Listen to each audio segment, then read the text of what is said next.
What's up, YouTubers and plant lovers? It's Justin, and today I was going to talk about my field. No, I'm just kidding.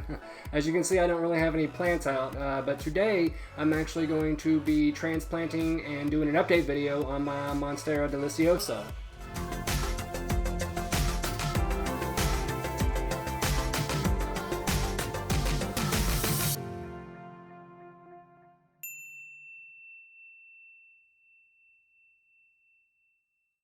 Now, I'm sure you've all heard it called the Monstera Deliciosa, and that's the scientific name, but it's also called the Mexican breadfruit, the window leaf. It's got a whole list of common names. And most notably, I think the one that kind of everyone probably heard it called was the split-leaf Philodendron, and that is actually a misnomer. The Monstera Deliciosa is not a member of the genus Philodendron, though it used to be classified in that genus. But they are both members of the arum family. The pothos, the philodendron, they're all members of that same family, and so is the peace lily. But I've even seen it on Amazon and eBay and Home Depot, Lowe's. A lot of places sell it as a split-leaf philodendron. But like I said, it's not actually a member of that genus, but it is a member of the same family. So that's probably how it got its name, the split-leaf philodendron, because the split-leaf part is not the inaccurate part, but the philodendron part is, because it is the Monstera Deliciosa. But now I've cleared that up and gotten that out of the way, I wanted to go ahead and talk a little bit about this plant and do a little bit of an update video and then show you how I repot the plant. The Monstera is an actively growing kind of epiphytic vine that always grows up on trees, and it is native to around Central America, kind of expanding from southern Mexico on down to about Panama. It is a very popular indoor house plant.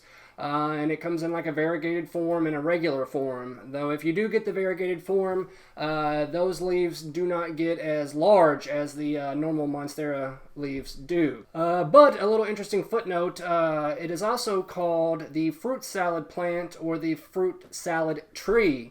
And that is because that it's ripe in fruits. Once they are ripe and ready to eat, they are edible, and they are supposedly they have a taste of like mango, pineapple. They call it the fruit salad tree just because it kind of tastes really good and delicious, and that hence the name because the fruit is very delicious to eat, although it does have to be fully ripened because all parts of this plant are toxic or poisonous. And like I said, it is mildly toxic to humans, but it is very toxic to like pets. So dogs, cats, birds, anything of that nature, I would not even let around the plant. Even if you have a little one, it has a calcium oxalate that you can kind of pick up and get on your hands, and then if you ingest it and get it in your mouth, it can cause severe throat aches and soreness and cramps in your stomach and diarrhea and vomiting. But interesting enough, the fruit is actually able to be eaten if it is fully ripened. Now, I'll go ahead and get my plant and set him up here on the table. All right.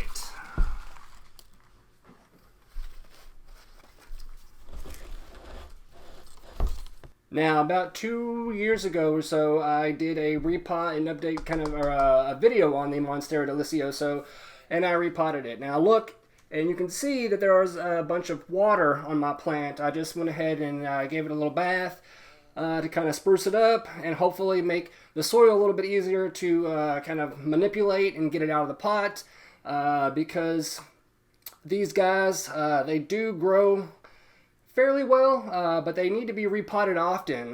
They have to have ample growing space for their roots so they can make these large kind of unique leaves that we all know and love so much. So if you notice that your plant is kind of plateaued and the leaves aren't appearing that large, consider repotting it and giving it a little bit more space for its roots to spread out. And if it's able to develop a lot of roots, it'll be able to actually kind of develop above the soil as well and kind of branch off and stem and make all these new leaves that we all like and that are very unique. And as I said, they are native to around the tropical rainforest areas of like Central America. So you kind of really want to recreate that environment as best you can to kind of get your Monstera to actually thrive and do really well. And that kind of entails during the summertime with light, you need kind of bright and direct light. But closer to the wintertime and through winter, you kind of want to go the other route and make it really direct light, especially here in Kentucky. We don't get a whole bunch of bright light, so I do move him to a south-facing window whenever wintertime hits so that he's able to get more light. If you notice that your leaves are developing a lot of brown tips, you want to check your humidity. The humidity levels need to be kind of moderate to high. Anywhere about 50% or higher is typically ideal for your Monstera. Like I said, if you do have a lot of brown tips, I would go ahead and check your humidity levels as well. They are rather moderate drinkers. You don't really want the soil to dry out in between waterings. You kind of want it to have that consistency of a wrung out sponge. But you do not want your plant to be sitting in saturated soils all day or to be standing in standing water because you will lose your plant to root rot. And if your plant's soil has too much water in it, that will cause your leaves to go ahead and sweat. So if you know it's been a while since you've watered your plant and you're looking around and you see a bunch of like little clear droplets on there, that probably means that your plant has got too much water in its soil. So you need to back off on the watering and give it a while before you water it again. Now, typically, I would always tell you to go ahead and put your Monstera in a terracotta pot. That is for two reasons. The first, of course, being so that if it gets really top heavy, your terracotta will be able to support that and not kind of just tumble over and just kind of give it a nice center of gravity so it won't spill over and it won't break. And the second reason is because terracotta, as we all know, is very porous, and it will help wick the water away from the root mass and help your roots not to drown. Because roots need a lot of air in order to actually thrive and keep your plant healthy. And if your soil is constantly saturated and soaking wet, they're not going to be able to breathe and they will die or they will rot and die. Now, in the spring and summer, you need to go ahead and fertilize your Monsteras quite regularly. Typically, I'll do mine about every month or every other month, just depending on how well I've remembered it and how well the plant's looking. But in the winter months and the slow growing months, you do want to kind of ease that back. And I believe after October, probably a little bit after September, I don't actually feed mine again until the growing season. They don't really kind of go dormant. They kind of slow back some. So they won't need as much water and as much fertilizer as they do during the growing months because they're not receiving as much sunlight and they're not photosynthesizing as much. So too much water and too much fertilizer will actually burn your plant out or cause your plant to drown just because they're not able to process all this nutrients and water just as much as they always are. Now, you can tell that I've got this little stake in the soil. And that is, of course, because this is a epiphytic vine. And as we know, an epiphyte is a plant that grows on top of another plant that is not parasitic. So like your orchids, your ferns, your bromeliads, and your air plants are all examples of epiphytes. This is an epiphyte as well, so it does need something to kind of attach itself to. It will get some of these aerial roots on here. Typically people use kind of one of those moss poles in the center. Those are best because they do help your Monstera to actually attach itself and to support itself and can actually get a little bit bigger and grow wider. So we'll be going ahead and addressing that as well. Now, unfortunately for me, I wasn't able to get one of those moss spikes that I want so well. But if you have one for your plant, I just wanted to say every time you water your Monstera, make sure you kind of wet your moss spike also so that any of the aerial roots that are attached can receive some water. That scared the crap out of me. Can receive some water and some active nutrients for your aerial roots as well. Now, getting into the soil, it needs a very organic, rich kind of composted soil and a soil that drains really well. Now, what does that mean? I say that all the time. Your soil needs to be really well draining. But basically, that just means a soil that will hold on to a little bit of water, but release a lot of it still. So soils that are doctored up with pumice or perlite or sand typically are better for water retention, or to not hold on to as much water as they need. So it will hold on to a little bit of water to actually help the plant, but a majority of it will actually let just release through the bottom of the pot. And that's why I always say you want to make sure that all your pots have drainage holes in them, because if not, the water has nowhere to go, so it will stay inside the container, and the roots won't process all of it that they need, and the rest will just sit in the soil, and your roots will drown. So a soil that's kind of made for cacti and succulents and citrus is typically what I use, and that has a lot of sand in there that helps release the excess water and lets it go out on its way. Now, if you have a container that has a saucer underneath it, or one of those cachet pots, you'll have to help your plant out and actually drain that out after too long. If not, the water isn't able to readily move away. Instead, it will stay there, and it will actually kill your plant because it's not able to actually disappear, and the container is still attached to the water, and it will still wick it up whenever it absorbs some of it, so it's not like it's actually going anywhere. And then with the soil pH, they typically like it really acidic to neutral, anywhere from 5.5 on up to 7.0. So if your soil is too alkaline, that will affect the nutrients that the plant is able to absorb. So if your plant isn't looking its best, you may want to check the soil pH and add in some cocoa coir or some Epsom salt or anything of that nature, or a acidity booster that will actually help lower the pH of your soil, or increase it rather, to be anywhere from 5.5 on up to 7.0. Now, I do have a little bit of a task for me, because Buddha is right here. Come on, kitty. Come on. Alright, come on, kitty. There we go. As I was saying earlier, this plant has been in this pot for a long time, so I don't think I'll be able to actually get it out. I may actually have to break the pot, but I do have my little bucket underneath me to catch all this debris. And with any other pot, you're usually able to go ahead and loosen the root ball in the container, but since I have terracotta, I won't be able to do that, so it will be a little bit of a chore to get this plant out of its pot, especially with this trellis in there for me. Now, as I said earlier, it has to be really well draining soil, so for the most part I'm going to put all this cacti and citrus soil at the bottom of the pot so that this water is able to go ahead and drain freely. And now that I've got him out of his pot, I will go ahead and make his new pot. And yeah, it looks like the soil is down to about just below half the pot. And next I will go ahead and add in some cocoa coir to help with the soil pH, because they like it to be fairly high with the soil pH. You can read on the back of the container or the bag to see how much you need to mix in. So I will go ahead and mix them in, and then take my hand and then just kind of scoop it in there to kind of mix it all in. Mix in a little bit of some perlite to continue to help with the water retention. Not much. Now, if you are using perlite, make sure you have your fan on to kind of get rid of any of that cloud of dust that you don't want to breathe in. And just like I mixed up the cocoa coir, I'm going to do the same thing to mix all the soil in with the perlite. And I have a little bit of perlite you can see, and some cocoa coir mixed in.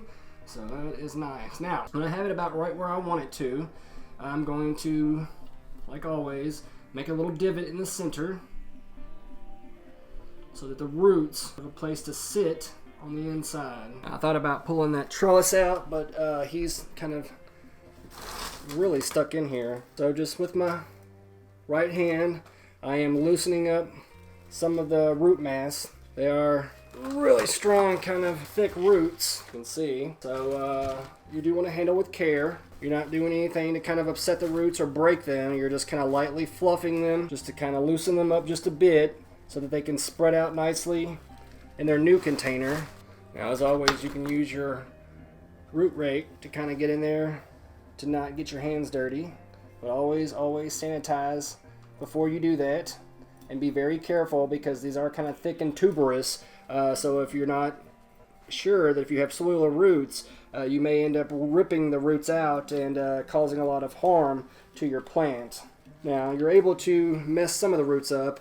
I don't want to do any more than about 30% and remove about 30% of the root mass just because I don't want to damage my plant. Some roots you are going to damage and some you are going to have to cut away to kind of loosen them up some. But as long as you keep it around 25 to about 30%, you should be okay.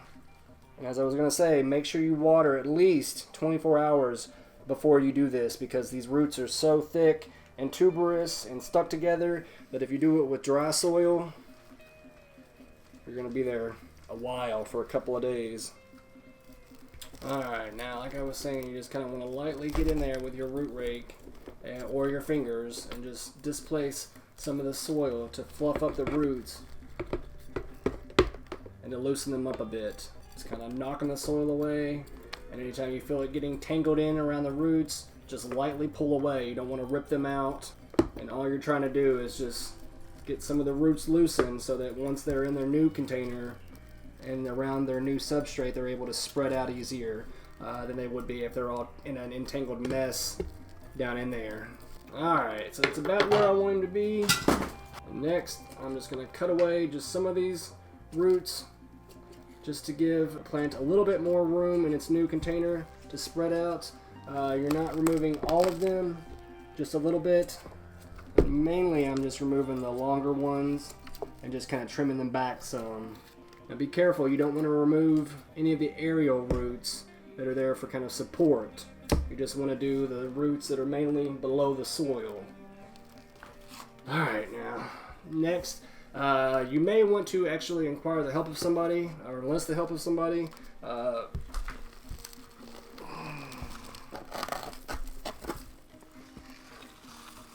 Take him out of his old home and put him in his new container. Alright, now I really shouldn't be doing this without gloves, but I've been doing this for a while.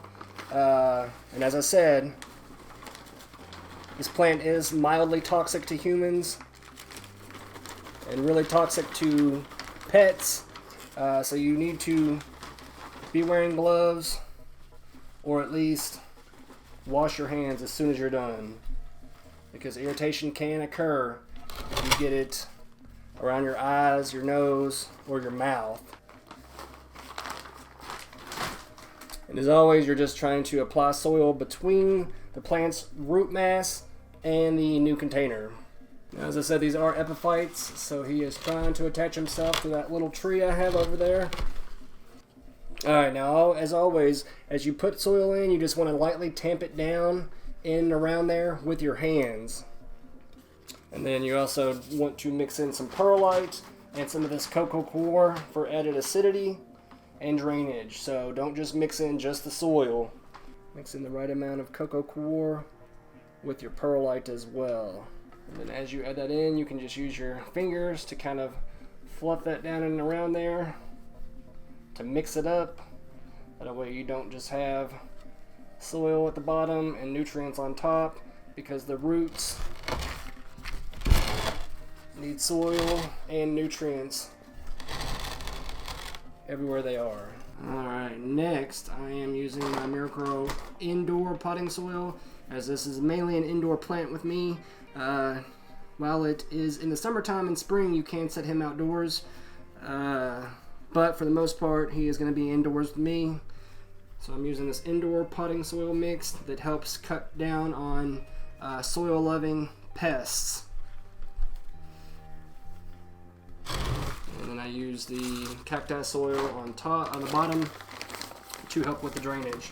And then, as I previously stated, you want to mix the soils as best you can. and the nutrients. You don't want to just layer them because the roots need access to all of it.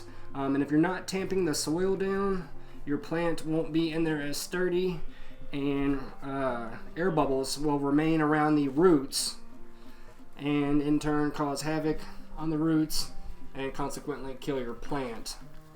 So always, as you add in the soil and the nutrients and the perlite and all that stuff, make sure you are tamping him down some so that he is more sturdy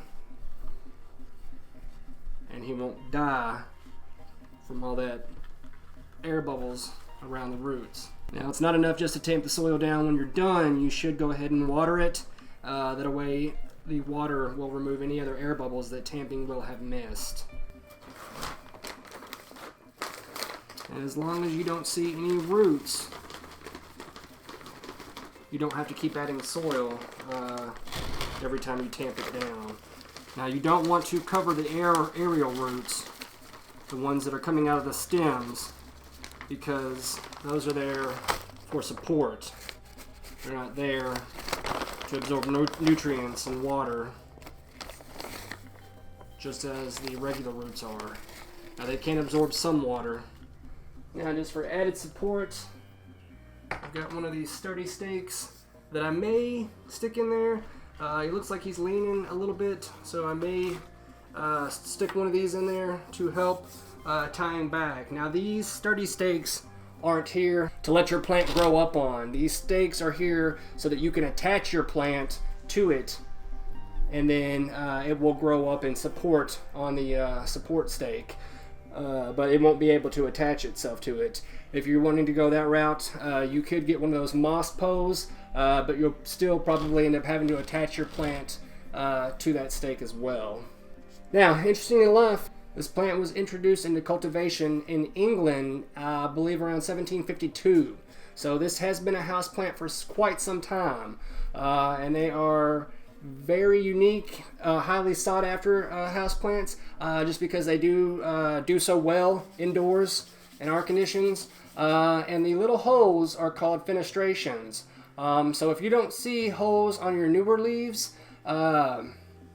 give it some time. But after some time and you still don't see holes or the fenestrations on there, you may want to increase your light amount. Plants that don't receive enough light won't develop the holes or splits in there. So consider moving your plant to a brighter location and make sure you acclimate him slowly, because these leaves can and will burn. So make sure you don't just stick him in a south-facing window and forget it. You need to acclimate him quite slowly, or he will burn and you may lose your plant. Now, unfortunately for me, I have never seen flowers on one of these indoors, and I've actually heard it's quite rare for the indoor plants to actually flower. So if you know somebody who's actually had their Monstera flower, it will look or resemble kind of like a peace lily. I believe they call it, they will kind of look like a jack-in-the-pulpit type flower. They call it a spadex or a spathe, but they'll look essentially like a peace lily. That's quite indicative of the arum family. They're usually cream colored, and then they will later on produce the fruit that's supposed to taste like bananas, mangoes, and pineapples. And as I said earlier, you have to be very careful with the water, because plants that receive too much water will start sweating, and you'll see little clear drops coming out of the leaves. But plants that are grown on the dry side will barely grow at all and have slower growth, if any at all. So you got to find that nice medium between the two to make sure that your plant is happy and healthy and actually thriving, because if it's too much, you'll sweat, and if it's not enough, your plant won't grow at all. And you got to watch the temperatures too, especially in the wintertime, because if it's below 50 degrees where they are, they will not grow at all, and a frost will kill them. So make sure when you're keeping an eye out for the humidity, you also want to check on the temperature too, because if it gets too low, your plant will stop growing. And if it gets really cold and frost, it will not survive at all. So make sure that you don't have it too close to a window or a cold, drafty door or an area like that, because you could end up killing your plant without knowing it. As I said, they are from the tropics, so they do need higher temperatures and good amounts of humidity as well. Fortunately, with these guys, they don't have too many pests indoors, though you do have to be careful of spider mites, mealybugs, aphids, your typical indoor stuff, but like I said, they don't have too much of a problem, but they can struggle a little bit with scale also. So make sure that once you're feeding it or watering it, you kind of look it over with a bright light, look over and under every leaf and on the stems, and see if you see anything kind of crawling around or something that may have kind of a dome shape to it that is secured and stuck to the plant, because that may be scale. And as you know, that harder shell on the outside will protect that bug from any kind of chemical onslaught that you may use to try and kill it. Your best means at disposing of scale, if it's not too bad, you can actually use a sharp pair of scissors and just scrape it off and then wash the bug down the sink, or always put it in a little container and then pour some gasoline in there to kill the insects. But you'll want to do that outside. And then also look to make sure you don't see any kind of filaments that may indicate that you have spider mites on there too. If you do have any of these kind of bugs besides scale, your best bet would be to take them outside and spray them off with the garden hose, or set it in your bathtub and spray it off with a detachable shower head, because a blast of water is more often than not what it will take to get rid of these pests. Unless it's scale, because they are, as you know, attached to the plant, but all the rest of the insects and pests will actually be able to be knocked off with a blast of water and then just able to go down the drain. Alright, well guys, that's really all I wanted to say on the plant. Like I said, these are a great potted plant pal to actually have. They don't require too much in the way of care. Just as long as you're able to maintain the light, the water, and the humidity, these guys are great plants to have, and you can just basically forget about them. While you're at it, leave me a comment and let me know if you've ever had any kind of success or failures with these. And let me know if you've ever had one of the variegated species and if they are as easy to take care of as this one is. I've never had one, but it is on my plant's wish list, so who knows, maybe in 2021 I will be able to acquire said plant. While you're at it, hit the subscribe button or the bell next to it. That way you'll know anytime that I've uploaded a new video. You guys take it easy, have a good one, and don't forget, always plant prudently. Thank you, YouTube.